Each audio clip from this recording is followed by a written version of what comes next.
ইবাদতের জগতে সবচেয়ে ভারী নেকির ইবাদত হলো সদাচরণ, ভালো আচরণ।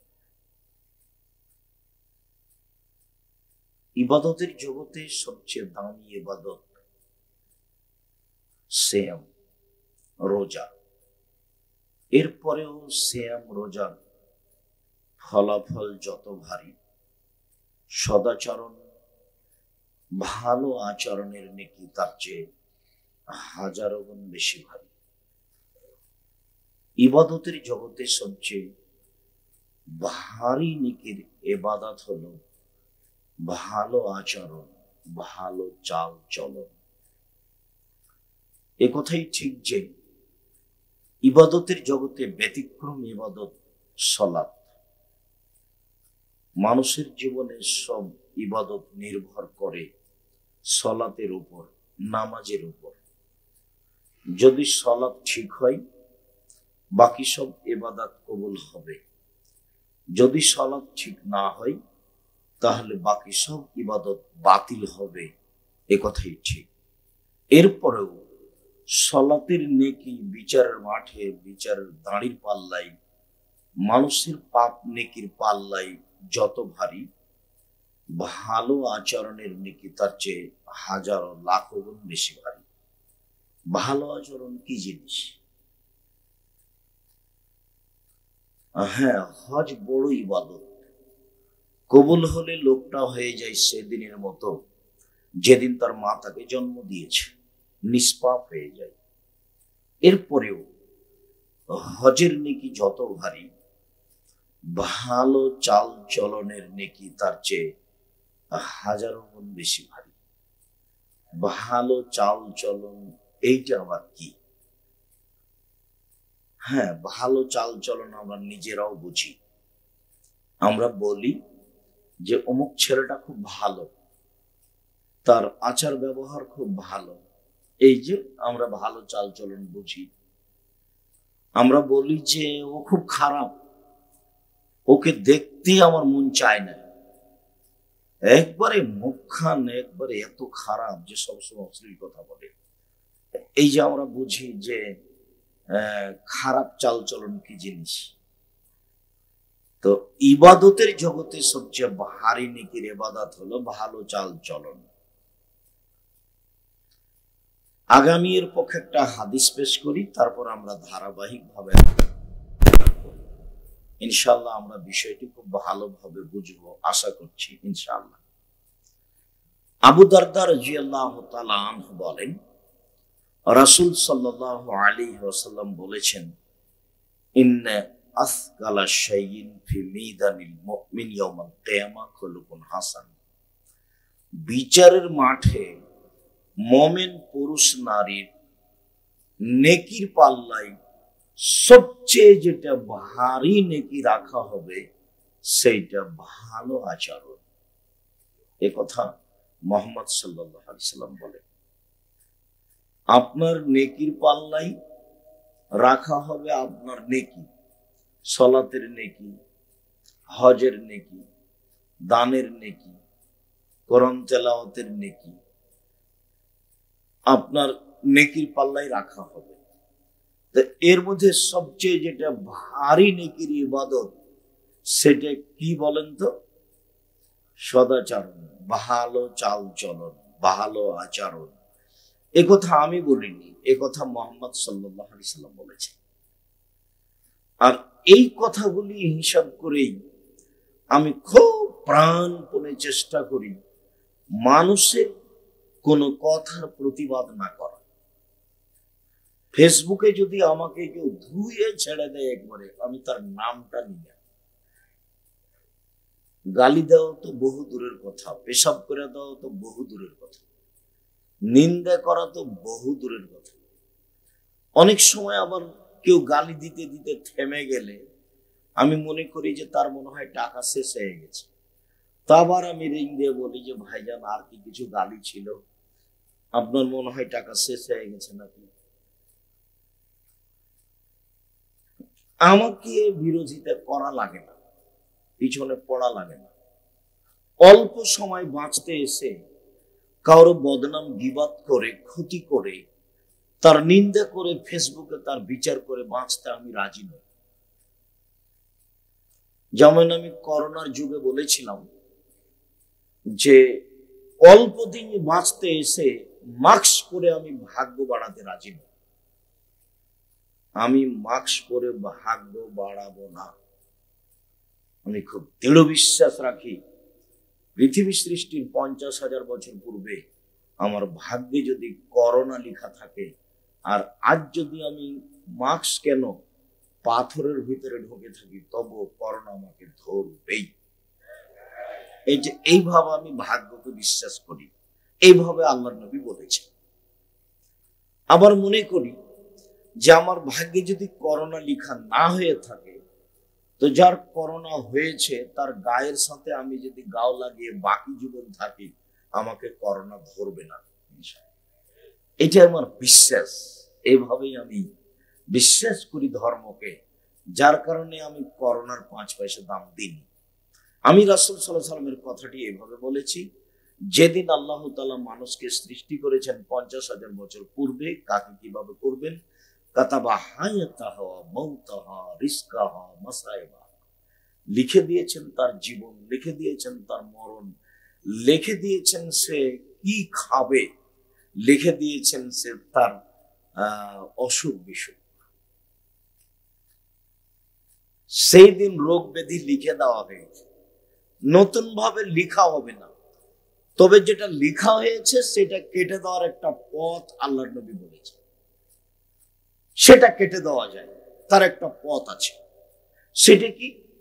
রাসূল সাল্লাল্লাহু আলাইহি সাল্লাম বলেছেন, লা ইয়ারুদ্দুল কাযা ইল্লা বিদুআ, দোয়া দিয়ে মানুষের লিখিত ভাগ্য পরিবর্তন করা যায়।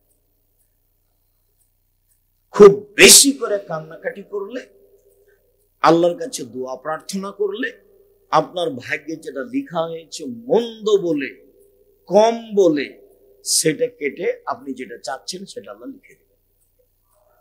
এই কথা মুহাম্মদ সাল্লাল্লাহু আলাইহি সাল্লাম বলেন। মাস্ক দিয়ে করোনা ঠেকাবে, এই কথা আল্লাহ নবী বলেন। আমি ওর 5 পয়সা জিরো দাম দিইনি। যখন আমি দুবাইয়ে নামলাম তখন আমাকে বলছে তাড়াতাড়ি মাস্ক লাগান, নইলে জরিমানা লাগবে 3,000 দিরহাম, মানে অধিক টাকা, প্রায় 90,000 টাকা বা 1 লক্ষ টাকা। তা আমি বললাম যাচ্ছে ঠিক আছে, জরিমানা লাগুক, তো তারপরে দেখি কখন লাগে। তো বেশ ভালোই থাকলাম, অনেক দিন থাকলাম, জরিমানা লাগলো না। কেউ কেউ যখন আমাকে সাথে এনে মসজিদে ঢোকে, তখন আমাকে বলে যে এই মসজিদের ইমাম সরকার আইন খুব মেনে চলে। তো আমি বললাম আপনার কথাটা আমি কষ্ট পেলাম। আল্লাহর নবী মাস্ক পরতে নিষেধ করেছেন সালাতের সময়, মুখ ঢাকা। আর এই ইমাম সরকারি আইন পালন করে, সরকার সম্মান করে। তো সরকারকে সম্মান করলো, অপমান করলো কাকে? মুহাম্মদ সাল্লাল্লাহু আলাইহি ওয়াসাল্লামকে। এই কথা আমি পড়ি না। যদি শেষে আমাকে একাই থাকা লাগে দুনিয়াতে, তাতে আসে যায় না। সম্ভবপর জেনে শুনে ভুল পথে পা দিব, এইটা আমার হিসাবে বাইরে। সম্মানিত দিনী ভাই বোন, বলছিলাম আজকের আলোচনা বিচারের মাঠে মানুষের পাপ নেকি যে ওজন হবে, তার সবচেয়ে ভারী নেকি হবে ভালো চালচলন। ভালো চালচলনের একটা বাস্তব কথা বলে আমরা আগাই। যারা আপনারা যেখানে আছেন, দয়া করে দোকানপাট বন্ধ করে, ক্রয় বিক্রয় লেনদেন বন্ধ করে সামনে এসে বসার জায়গা থাকলে বসে, বসার জায়গা না থাকলে দাঁড়িয়ে, যেভাবেই হোক কথা শুনবেন বলে আমি আশাবাদী। আমি আপনার জন্য এসেছি। আপনি যদি এখন কথা বলেন বা গল্প করেন, আমি খুব কষ্ট পাবো। যার কারণে আপনি আপনার লেনদেন, কথাবার্তা, ক্রয় বিক্রয় সবকিছু বন্ধ করে কিছুক্ষণ কষ্ট করে কথা শুনুন। আপনার আমি কিছু না কিছু উপকার করবই করবো ইনশাআল্লাহ। আমি খালেস অন্তরে আপনার জন্য এসেছি। যারা বাড়িতে আছে তাদের ভুল হয়েছে, যারা চলে গেছে তাদের ভুল হয়েছে। আমি এত দেরিতে আসতে চাইনি। আমি চেয়েছিলাম 9টা, 9:30 এরকম সময় আসতে, যাতে করে আপনাকে আমি খুব ফ্রি পাই।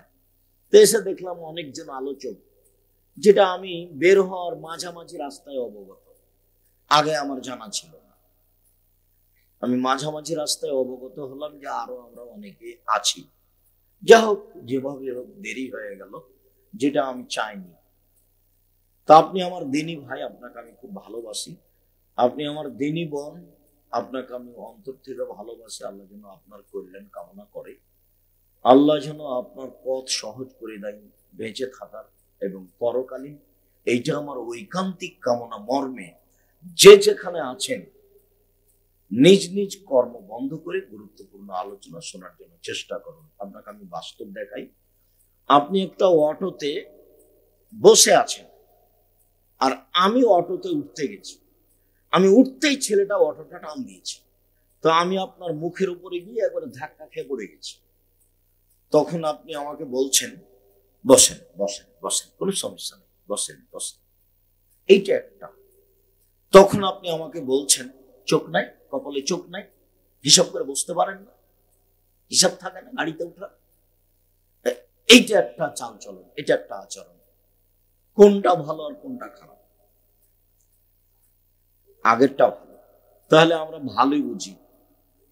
আপাতত এইখানে দুটা কথা বলে নিচ্ছি। অল্প দিন বাঁচতে এসে জীবনে কোনোদিন কারো বদনাম গীবত করে, কারো নিন্দা করে, কাউকে খাটো করে, কাউকে ছোট করে, কাউকে অপমান করে, কাউকে জেল হাজতে দিয়ে বেঁচে থাকার চেষ্টা করিয়েন না। ফেরাউন ডুবে গেছে। ১,৫০০ বছর পরেও ফেরাউন কি হয়েছে? ডুবে গেছে। আর আপনাদের নেত্রীর বয়স মাত্র ৪৫ মিনিট। ৪৫ মিনিটের মধ্যে দেশ ছেড়ে দিতে হবে, খুব ভালোভাবে জানা আছে। ক্ষমতা দেখিয়ে, দাপট দেখিয়ে, মানুষকে খাটো করে, মানুষকে অপমান করে, মানুষের বদনাম করে, দল সংগঠন করে, মানুষের ক্ষতি করে, যে আপনার সাথে আছে তাকে ভালোবেসে, যে আপনার সাথে নেই তাকে খারাপ বেসে আপনি বাঁচতে চাইবেন না। আপনার ভুল হিসাব। মনে রাখবেন, আমি আব্দুর রাজ্জাক বিন ইউসুফ অন্তত জাতিকে ধর্মের নামে ফাঁকি দিব না। জাতির যদি রাস্তাঘাট করে দিতে না পারি, জাতির যদি স্কুল কলেজ করে দিতে না পারি, জাতিকে চূড়ান্ত সঠিক ধর্ম দিতে পারবো ইনশাআল্লাহ। ধর্মের ব্যাপারে জাতিকে ফাঁকি দিয়ে আমি পরকাল হারাতে রাজি নই। এই কথা আমি ৩০ বছর থেকে পড়ি এবং এটাই বলি। সম্মানিত দিনী ভাই বোন, চালচলন কি জিনিস তা ভালো বুঝেছি। চলেন এবার দুই একটা আয়াত পেশ করি, তারপর ধারাবাহিক কয়েকটা হাদিস পেশ করি, যাতে হুবাহু ভালো চাল চলনের কথা হবে। মহান আল্লাহ বলেন, ইদফা বিল্লাতি হে আহসান। মুহাম্মদ সাল্লাল্লাহু আলাইহি সাল্লাম, আপনি যখন মানুষের সাথে কথা বলবেন, তো মানুষ যা বলছে আপনারটা যেন তার চেয়ে সুন্দর, উত্তম হয়।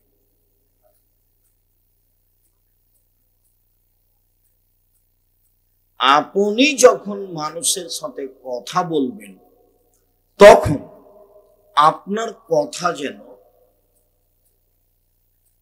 মানুষ যা বলল তার চেয়ে উত্তম, সুন্দর হয়।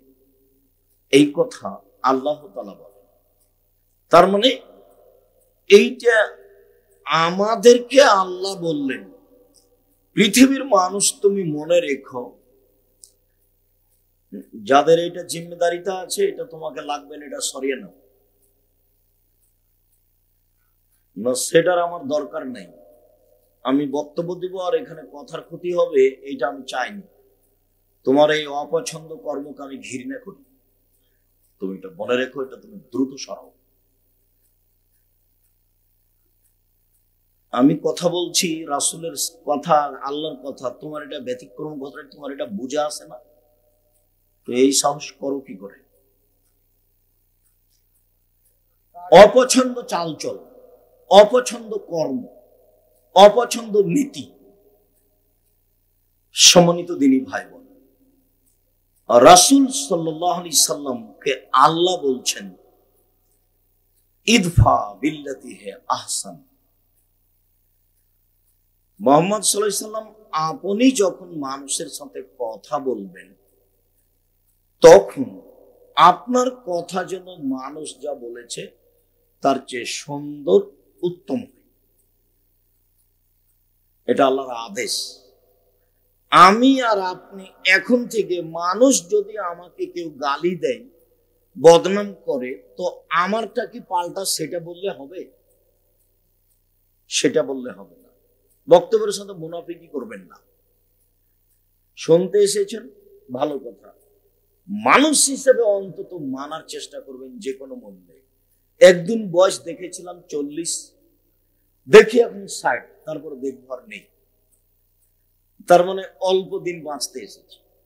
মহান আল্লাহ বলেন, ওয়াজাদিলহুম বিল্লাতি হিয়া আহসান। মুহাম্মদ সাল্লাল্লাহু আলাইহি সাল্লাম আপনি যখন প্রতি উত্তর দিবেন বাক বিতণ্ডে কারো, কোন তর্ক বিতর্কে যখন আপনি কথা বলবেন, তখন মানুষ যেটা বলছে আপনারটা যেন তার চেয়ে ভালো উত্তম হয়। কথা মনে হয় আমি বুঝাতে পারি না। এটা আল্লাহর আদেশ আমাদের নবীকে। মানুষ হিসেবে আপনি পারবেন, ক্ষমতা দেখিয়ে মুখখান খারাপ করে দলীয় দাপটে কারো ক্ষতি করিয়েন না। নরম হয়ে থাকবেন, অল্প দিন বাঁচতে এসেছেন, সময় শেষ। মহান আল্লাহ বলেন, ফাবিমা রাহমাতিম মিনাল্লাহ লিনতা লাহুম ওয়া কুনতা ফাদ্দান গালিদাল কলব লানফাদ্দু মিন হাওলিক। মুহাম্মদ সাল্লাল্লাহু আলাইহি সাল্লাম আল্লাহর পক্ষ থেকে বড় দয়া যে আপনার স্বভাবটা নরম। এটা আল্লাহ নিজেই বলছেন। আল্লাহর পক্ষ থেকে বড় দয়া যে আপনার স্বভাবটা নরম। আপনার স্বভাব যদি কর্কশ হতো, লানফাদ্দু মিন হাওলিক, তাহলে মানুষ আপনার পাশ থেকে সরে যেত। শোনেন, আল্লাহ বলছেন, শোনেন, ফাফু আনহুম, আপনি মানুষকে মাফ করুন। যত ভুল, মানুষের ভুল হয়েছে মাফ করুন, ভুল হয়েছে মাফ করুন, ভুল হয়েছে মাফ করুন। আপনি মানুষকে মাফ করুন। শুধু মাফ নয়, ওয়াস্তাগফির লাহুম, মানুষ যে আপনাকে গালি দিয়ে পাপ করেছে, এই জন্য মানুষের জন্য আল্লাহকে বলেন, আল্লাহ ওই লোকটা না বুঝা আমাকে গালি দিয়েছে, তুমি তাকে মাফ করে দাও। আর আপনার কথাটা বলি, আপনি যদি কোনো দলের সাথে থাকেন আর আমি যদি বিপদে পড়ি, আপনার দলের মধ্যে না থাকি, তাহলে আপনি বলবেন ঠিক হয়েছে, ঠিক হয়েছে, মর মর, ঠিক আছে। আমি নিজে চোখে গরু জবাই করতে দেখেছি। একজন খুশি হয়ে আর একজনের বিরুদ্ধে গরু জবাই করছে। এটা আমার চোখের সামনের ঘটনা। যেমন একটা কথা আপনাকে বলি যে আমি দুই ভাইকে গন্ডগোল করতে লেগে দেখেছি আমাদের গ্রামে। জমি জায়গা ভাগ করে নিবে, তো এই ভাগ করতে করতে ঢেঁকি কেটে ভাগ করে নিয়েছে। ঝগড়ার ফলাফল। তো দলের ফলাফল আমি দেখেছি গরু জবাই করতে আমার চোখের সামনে। তখন আপনার কাছে ভালো আচরণ আছে, এটা আপনি কি দিয়ে বুঝলেন? আমি যে যখন তখনই বলি যে দোকানের সামনে দোকানে ল্যাংটা মেয়ে নাচছে, আর এশার সালাত আদায় করে গিয়ে মাথায় টুপি দিয়ে 5-7 জন বসে দেখছে, তো যাকে যে বসে আছে তাকে যদি বলি যে আপনি কি ভালো মানুষ, ও কি বলবে? ওই বলতে পারবে না যে আমি ভালো।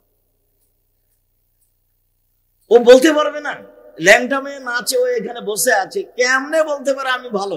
ওর স্বভাব খারাপ, ওর খাসলত খারাপ, ওর স্বভাব খারাপ, ওর খাসলত খারাপ, ওর শিষ্টাচার খারাপ। ও নোংরা ইতর শ্রেণীর মানুষ। নইলে ল্যাংটা মেয়ে নাচছে আর এভাবে বসে দেখে, এটা হতে পারে? যখন আমি বলেছি যে টিভি চলছে, ওর ছেলে আছে, ওর মেয়ে আছে, জামাই আছে, শ্বশুর আছে, শাশুড়ি আছে, সবাই একসাথে দেখছে, তখন আপনি তাদেরকে শিক্ষিত মানুষ মনে করলেন কি করে? তা তো আমি কোনোদিন মনে করিনি। আমি বলেছি এরাই হলো পশু প্রাণী, এরাই হলো গরু ছাগল, এরাই হলো কুকুর সিগালের মতো জীবন। আল্লাহ বলছেন, বুঝেও বুঝে না ওরা, অন্তর আছে বুঝে না, দেখেও দেখে না ওরা, চক্ষু আছে দেখে না, শোনেও শোনে না ওরা, কান আছে শোনে না। উলাইকা কাল আনাম, তারা পশু প্রাণীর মতো, তারা গরু ছাগলের মতো, তারা কুকুর শ্রীগালের মতো, বালু মাজাল বরং তার চেয়ে খারাপ। এ কথা আল্লাহ বলছে। আপনি বলেন যে এরা ভালো, এরা উচ্চ শিক্ষিত মানুষ। একটা মেয়ে খবর পড়ছে মুখে রং মেখে, আপনি একটা খবর শুনলে আপনাকে এভাবে বসে থাকতেন। আপনি ওর মুখের উপরে লাগিয়ে আছেন চোখ, তখন আপনি ভালো মানুষ? আপনি এটা কি দিয়ে বুঝলেন? আপনি এটা কিভাবে বুঝলেন এত নোংরা আচরণ আপনার কাছে আছে, আর আপনি বলছেন আমি ভালো মানুষ, আমি তাহাজ্জুদ পড়ে আমি হজ করি? ধর্ম পাগল হয়ে গেছে।